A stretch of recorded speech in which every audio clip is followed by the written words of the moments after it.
ഇനി അടുത്ത് നമ്മൾ നോക്കാൻ പോകുന്നത് A257 ആർക്കിടെക്ചറാണ്. A257 ആർക്കിടെക്ചറിനകത്ത് നമുക്ക് മെയിനായിട്ട് 5 കാര്യങ്ങളാണ്, 5 ഫങ്ഷണൽ ബ്ലോക്സ് ആണുള്ളത്. അതിൽ ഈ ഫസ്റ്റ് വൺ എന്ന് പറയുന്നത് ഡേറ്റാ ബസ് ബഫറാണ്, പിന്നെ റീഡ് റൈറ്റ് ലോജിക്കാണ്, കൺട്രോൾ ലോജിക്കാണ്, പ്രയോറിറ്റി റിസോൾവറാണ്, പിന്നെ അത് കഴിഞ്ഞിട്ട് നമ്മൾ നേരത്തെ പറഞ്ഞ DMAയുടെ ചാനൽസ്. എത്ര ചാനൽസ് ഉണ്ടെന്ന് നമ്മൾ പറഞ്ഞേ? 4 ചാനൽസ് ഉണ്ടെന്നാണ് നമ്മൾ പറഞ്ഞത് അല്ലേ.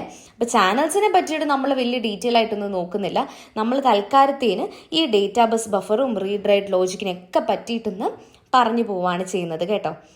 ഡേറ്റാ ബസ് ബഫർ നമ്മൾ നേരത്തെ മോഡ്യൂൾസിലൊക്കെ പഠിച്ചിട്ടുള്ള സെയിം മീനിങ് ആണ് ഇവിടെയും വരുന്നത്. അതൊരു 8-bit ട്രൈ സ്റ്റേറ്റ് ബൈഡയറക്ഷണൽ ബഫറാണ്. നമ്മുടെ ഇന്റേണൽ ഡേറ്റാ ബസ്സിനെയും എക്സ്റ്റേണൽ ബസ്സുമായിട്ട് കണക്ട് ചെയ്യുന്ന ഒരു സംഭവമാണ് നമ്മളുടെ ഈ ഡേറ്റാ ബസ് ബഫർ എന്ന് പറയുന്നത്. നിങ്ങൾക്കത് ഡയഗ്രത്തിൽ നിന്ന് കാണാനായിട്ട് സാധിക്കും. ഡേറ്റാ ലൈൻസിനെയും നമ്മളുടെ ഇന്റേണൽ ഡേറ്റാ ബസ്സിനെയും, എന്താണ് ഇന്റേണൽ ഡേറ്റാ ബസ്, അപ്പോൾ ഇന്റേണൽ ഡേറ്റാ ബസ്സിനെയൊക്കെ കണക്ട് ചെയ്യാനായിട്ട് ഒരു ബ്രിഡ്ജായിട്ട് നിൽക്കുന്ന ഒരു സംഭവമാണ് ഡേറ്റാ ബസ് ബഫർ എന്ന് പറയുന്നത്. കൺട്രോൾ ലോജിക് എന്ന് പറയുന്നത് കൺട്രോൾ ലോജിക് സീക്വൻസിന് നമ്മളുടെ ഏത് ഓപ്പറേഷനാണ് അടുത്ത് നടക്കേണ്ടത്, അല്ലെങ്കിൽ ഏത് സിഗ്നൽസ് ആണ് നമ്മൾ ജനറേറ്റ് ചെയ്യേണ്ടത് എന്നൊക്കെയുള്ള കാര്യങ്ങൾ കൺട്രോൾ ലോജിക് ആയിരിക്കും ഡിസൈഡ് ചെയ്യുന്നത്. റീഡ് റൈറ്റ് ലോജിക്ക് നമ്മൾ റീഡ് അല്ലെങ്കിൽ റൈറ്റ് ഓപ്പറേഷൻ പെർഫോം ചെയ്യുമ്പോഴത്തേനും ഇൻപുട്ട് ഔട്ട്പുട്ട് റീഡ് ആണോ, ഇൻപുട്ട് ഔട്ട്പുട്ട് റൈറ്റ് ആണോ, ഏത് സിഗ്നലാണ് ആക്റ്റീവ് ആവേണ്ടത്. സ്ലേവ് മോഡിൽ വരുമ്പോഴത്തേനും റീഡ് റൈറ്റ് ഓപ്പറേഷൻസ് മാത്രമേ നടക്കത്തുള്ളൂ. അറ്റ് ദ സെയിം ടൈം മാസ്റ്ററിലാണെന്നുണ്ടെങ്കിൽ ബേസിക്കലി ഡേറ്റ ഫ്ലോ കൺട്രോൾ ചെയ്യാൻ കൂടിയും നമ്മൾ ഈ ഒരു IOR IOW സിഗ്നൽസ് നമ്മൾ യൂസ് ചെയ്യും. അപ്പോൾ ഈ ഒരു ആർക്കിടെക്ചർ കുറച്ച് ഡിഫിക്കൽട്ട് ആയിരിക്കും പഠിക്കും, കാരണം നമുക്ക് സ്ലേവ് മോഡിൽ മാസ്റ്റർ മോഡിൽ രണ്ട് കാര്യങ്ങൾ കാണും. പിന്നെ എഗെയിൻ ഈ ഒരു നോട്ടിൽ ഞാൻ കുറച്ചുകൂടെ ക്രിസ്പായിട്ടാണ് എഴുതിയേക്കുന്നത്. എക്സാമിൽ ഇത്ര ക്രിസ്പായിട്ടൊന്നും എഴുതരുത്, കുറച്ചുകൂടെ ഡീറ്റെയിൽ ആയിട്ട് വിത്ത് റെസ്പെക്ട് ടു മാർക്ക് നിങ്ങൾ എഴുതി വെക്കേണ്ടതാണ് കേട്ടോ. അടുത്ത ഒരു എലമെന്റ് പ്രയോറിറ്റി റിസോൾവർ ആണ്. From the name it self നമുക്ക് 4 DMA ചാനൽസ് ഉണ്ട് അല്ലേ, അങ്ങനെയാണ് നമ്മൾ പഠിച്ചത്. 4 DMA ചാനൽസ് ഉണ്ട്. ഈ 4 DMA ചാനൽസും നമ്മൾ റിക്വസ്റ്റ് വിടുമ്പോഴത്തേനും ഇതിൽ ആർക്കാണ് പ്രയോറിറ്റി കൂടുതൽ, നമ്മൾ പറഞ്ഞാൽ DREQ 0 അതിനാണ് പ്രയോറിറ്റി കൂടുതൽ. അപ്പോൾ അതിൽ ഏതാണ് ആദ്യം വന്നേക്കുന്നത്, ഏതിനാണ് പ്രയോറിറ്റി കൂടുതൽ എന്നൊക്കെ മനസ്സിലാക്കാൻ വേണ്ടിയിട്ടാണ് നമ്മളുടെ പ്രയോറിറ്റി റിസോൾവർ ഉള്ളത്. എഗെയിൻ പ്രയോറിറ്റി നമുക്ക് നോർമൽ പ്രയോറിറ്റി ആയിട്ടും റൊട്ടേറ്റിംഗ് പ്രയോറിറ്റി ആയിട്ടും നമുക്ക് പ്രോഗ്രാം ചെയ്യാനായിട്ട് സാധിക്കും. അപ്പോൾ അത്രയുമാണ് നമ്മളുടെ A257 ആർക്കിടെക്ചറിനെ പറ്റി പറയാനായിട്ടുള്ളത്. DMA DMAനെ പറ്റി പറയുമ്പോഴത്തേനും അവിടെ ഒരു ഇമ്പോർട്ടൻ്റ് ആയിട്ടുള്ള ഒരു ടോപ്പിക്ക് വരുന്നതാണ് register organisation. 4 different types of register ആയിരിക്കും നിങ്ങൾക്ക് ഇവിടെ പഠിക്കാനായിട്ടുള്ളത്. അതിൽ ഫസ്റ്റ് വൺ എന്ന് പറയുന്നത് DMA address register. DMA address register എന്ന് പറയുന്നത് എന്താണെന്ന് വെച്ച് കഴിഞ്ഞാൽ നമ്മളുടെ DMA ചാനൽ ഉണ്ട് അല്ലേ, ഓരോ DMA ചാനലിനും ഒരു അഡ്രസ് രജിസ്റ്റർ വെച്ച് ഈച്ച് കാണും. എന്താണ് ഈ രജിസ്റ്ററിൻ്റെ ഫങ്ഷൻ എന്ന് പറയുന്നത്? Storing the memory, starting memory location, അതിനെ സ്റ്റോർ ചെയ്യാൻ വേണ്ടിയിട്ടാണ്. അപ്പം നമ്മളുടെ ഈ ഒരു DMA ചാനലിൻ്റെ മെമ്മറി ലൊക്കേഷൻ നമ്മൾ സ്റ്റോർ ചെയ്യാണ് ചെയ്യുന്നത്. സ്റ്റാർട്ടിങ് മെമ്മറി ലൊക്കേഷൻ നമ്മൾ സ്റ്റോർ ചെയ്യാണ് ചെയ്യുന്നത്. എവിടെ? ഈ രജിസ്റ്ററിനകത്ത് സ്റ്റോർ ചെയ്യാണ് ചെയ്യുന്നത്. അതേ ഉള്ളൂ, അതാണ് ബേസിക് ഫങ്ഷൻ എന്ന് പറയുന്നത്. ടെർമിനൽ കൗണ്ട് രജിസ്റ്റർ ആണ് അടുത്തത്. ഞാൻ നേരത്തെ പറഞ്ഞ പോലെ തന്നെ ഓരോ രജിസ്റ്ററിനും ഓരോ രജിസ്റ്റർ അല്ല കേട്ടോ, ഓരോ ചാനലിനും ഒരു ടെർമിനൽ കൗണ്ട് ഉണ്ട് അല്ലേ. ഈ ടെർമിനൽ കൗണ്ട് എന്ന് പറഞ്ഞാൽ എത്ര പ്രാവശ്യം ആ ഒരു DMA സൈക്കിള് കണ്ടിന്യൂ ചെയ്യണം, അല്ലെങ്കിൽ അടുത്ത് ഇപ്പോൾ ഫോർ എക്സാമ്പിൾ എൻ്റെ കൗണ്ട് എന്ന് പറയുന്നത് 5 ആണ്. ഈ 5 DMA സൈക്കിൾസ് ആയി കഴിഞ്ഞ് വെച്ച് I have to stop, continue ചെയ്യാനായിട്ട് പാടില്ല. അപ്പം അങ്ങനെ ഓരോ ചാനൽസിന് ഇപ്പം എനിക്ക് എൻ്റെ ചാനൽ 1, 2, 3, 4 കാണാം. അപ്പോൾ ഇവിടെ 5 സൈക്കിളായിരിക്കും, ഇവിടെ എനിക്ക് 10 ആയിരിക്കും, ഇവിടെ എനിക്ക് 6 ആയിരിക്കും, ഇവിടെ എനിക്ക് 7 ആയിരിക്കും. അപ്പോൾ ഇവിടെ ഇത് സ്റ്റോപ്പ് ചെയ്യാം, ഇവിടെ എല്ലാം ഇത് കണ്ടിന്യൂ ചെയ്യണം until their target has reached, അല്ലെങ്കിൽ അവരുടെ ടെർമിനൽ കൗണ്ട് 0 ആവുന്നോടം വരെ ഇത് കണ്ടിന്യൂ ചെയ്തുകൊണ്ടിരിക്കണം.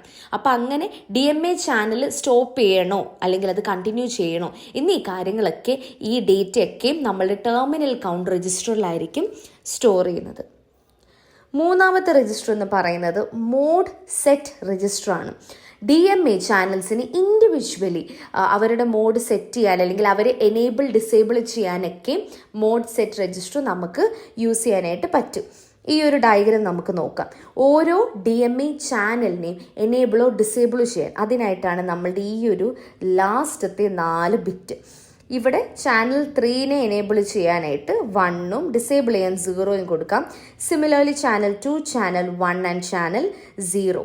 പ്രയോറിറ്റി റിസോൾവറിൻ്റെ കേസ് പറഞ്ഞപ്പോഴത്തേനും നമ്മളുടെ ഈ ഒരു പ്രയോറിറ്റി 2 രീതിക്ക് പറ്റും. റൊട്ടേറ്റിംഗ് അല്ലെങ്കിൽ ഫിക്സ്ഡ് പ്രയോറിറ്റി എന്ന് നമ്മൾ മെൻഷൻ ചെയ്തു പോയായിരുന്നു.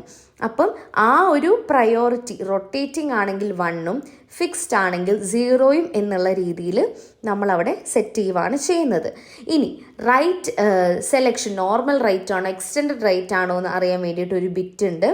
DMA ടെർമിനൽ കൗണ്ടിൽ സ്റ്റോപ്പ് ചെയ്യണം എന്നുണ്ടെങ്കിൽ ഇവിടെ TCS എന്ന് പറഞ്ഞിട്ട് ഒരു ബിറ്റ് ഉണ്ട്. റീലോഡിനെ ഓട്ടോ അപ്ഡേറ്റ് ചെയ്യുക അല്ലെങ്കിൽ അപ്ഡേറ്റ് ചെയ്യുക, ബേസിക്കലി അപ്ഡേറ്റ് ചെയ്യണം കറക്റ്റ്. അപ്പം അങ്ങനെ റീലോഡിങ് പോസിബിൾ ആക്കണം എന്നുണ്ടെങ്കിൽ എനേബിൾ ഓട്ടോ റീലോഡ് അല്ലെങ്കിൽ ഡിസേബിൾ ഓട്ടോ റീലോഡ്. അപ്പം ഇത്രയാണ് മോഡ് സെറ്റ് രജിസ്റ്ററിനകത്ത് പറയുന്നത്. ഇപ്പോൾ ഒരു കൺട്രോൾ വേർഡ് വരുമ്പോൾ അതിൻ്റെ ബിറ്റ്സ് ഓരോന്നും ഇതിനാണ് റെഫർ ചെയ്യുന്നത്. Last register in the register organisation is status register. ഇവിടെ ഇത്രയേ ഉള്ളൂ നമ്മളുടെ TCയുടെ സ്റ്റാറ്റസ്, ഓരോ ചാനലിൻ്റെയും ടെർമിനൽ കൗണ്ടിൻ്റെ സ്റ്റാറ്റസ് കാണാനും ഫ്ലാഗ് അപ്ഡേഷന് വേണ്ടിയിട്ടും ഒക്കെയുള്ള ഒരു സംഭവമാണ്. ഇവിടുത്തെ ലോവർ 4 ബിറ്റ്സ് ആണ് നമ്മളുടെ ടെർമിനൽ കൗണ്ടിനെ പറ്റിയിട്ടൊരു ഐഡിയ തരുന്നത്. സോ ടെർമിനൽ കൗണ്ട് എന്താണ്, നമ്മളുടെ ടെർമിനൽ കൗണ്ട് റീച്ച് ചെയ്തു എന്നുണ്ടെങ്കിൽ ഈ ഒരു ബിറ്റ് വിൽ ബി സെറ്റ്. അപ്പോൾ ഞാൻ നേരത്തെ പറഞ്ഞ എക്സാമ്പിൾ ഉണ്ടല്ലോ, ഞാൻ നേരത്തെ ഒരു എക്സാമ്പിൾ പറഞ്ഞായിരുന്നു. അപ്പോൾ ഇവിടെ 5, 10, 6 ആൻഡ് 7. അപ്പോൾ ഇവിടെ എൻ്റെ ടെർമിനൽ കൗണ്ട് റീച്ച് ആയി. So my bit will be set. അപ്പോൾ ഇവിടെ ബിറ്റ് സെറ്റ് ആയിരിക്കും. എന്നാൽ ബാക്കിയുള്ളവരുടെ കേസിൽ ഇവിടെ 0 ആയിരിക്കും. എന്തുകൊണ്ടാണ്? ടെർമിനൽ കൗണ്ട് അവിടെ റീച്ച് ചെയ്തിട്ടില്ല. അതിൻ്റെ കൂട്ടത്തിൽ ഒരു ബിറ്റും കൂടി ഉണ്ട്, D4 ഉണ്ട്. D4 ഫ്ലാഗ് അപ്ഡേഷന് വേണ്ടിയിട്ടാണ്. അതായത് നമ്മൾ ഇവിടെ പറഞ്ഞില്ലേ ഓട്ടോ റീലോഡ്, ആ പരിപാടിക്ക് തന്നെയായിട്ടാണ് നമ്മൾ ആ ഒരു ബിറ്റും യൂസ് ചെയ്യുന്നത്. സോ രജിസ്റ്റർ ഓർഗനൈസേഷൻ എന്ന് പറയുന്നത് അത്രയേ ഉള്ളൂ. ഇനി നമ്മളുടെ ഈ ഒരു മോഡ്യൂൾ വൈൻഡപ്പ് ചെയ്യുന്നതിന് മുൻപ് ഒരു ചെറിയ ടോപ്പിക്ക് കൂടെ നമുക്ക് നോക്കാനായിട്ടുണ്ട്. That is nothing but DMA transfer and operations. നമുക്ക് 3 രീതിക്കുള്ള ഓപ്പറേഷൻസ് ആണ് DMAയിൽ പെർഫോം ചെയ്യാനായിട്ട് പറ്റുന്നത്. DMA ഡയറക്റ്റ് മെമ്മറി ആക്സസ് ചെയ്യാനായിട്ട് മെമ്മറിയിൽ നിന്നും അല്ലെങ്കിൽ to the memory read and write operations. അങ്ങനെ 3 ഓപ്പറേഷൻസ് ആണ് നമ്മൾക്കുള്ളത്. അപ്പം ഇതെല്ലാം വെച്ച് വിത്ത് റെസ്പെക്ട് ടു നമ്മളുടെ DMAയുടെ 8257 ഓപ്പറേഷണൽ സീക്വൻസ് കൂടെ നമുക്ക് നോക്കിയിട്ട് ഈ ഒരു മോഡ്യൂൾ വൈൻഡപ്പ് ചെയ്യാം. ആദ്യമേ എന്താണ് ചെയ്യുന്നത്, നമ്മളുടെ DRQ ഇൻപുട്ട്, ആ ഒരു DRQ അതായത് നമ്മളുടെ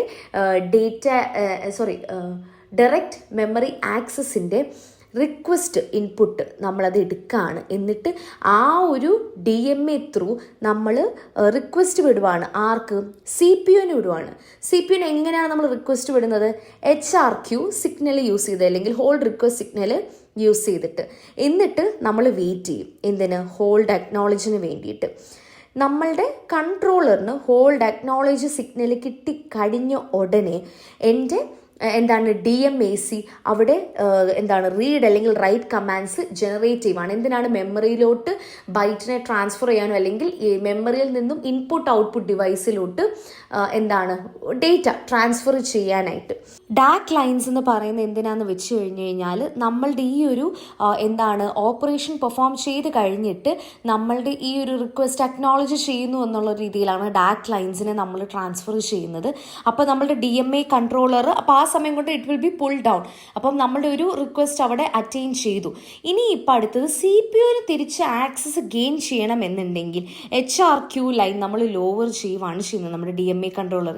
എന്തുകൊണ്ടാണ്? നമ്മുടെ CPU-ന് വേണമെന്നുണ്ടെങ്കിൽ ഇനി ബസ്സിൻ്റെ ആക്സസ് എടുക്കാം എന്നുള്ള രീതിയിലാണ് HRQ ലൈൻ നമ്മൾ അവിടെ ലോവർ ചെയ്യുന്നത്.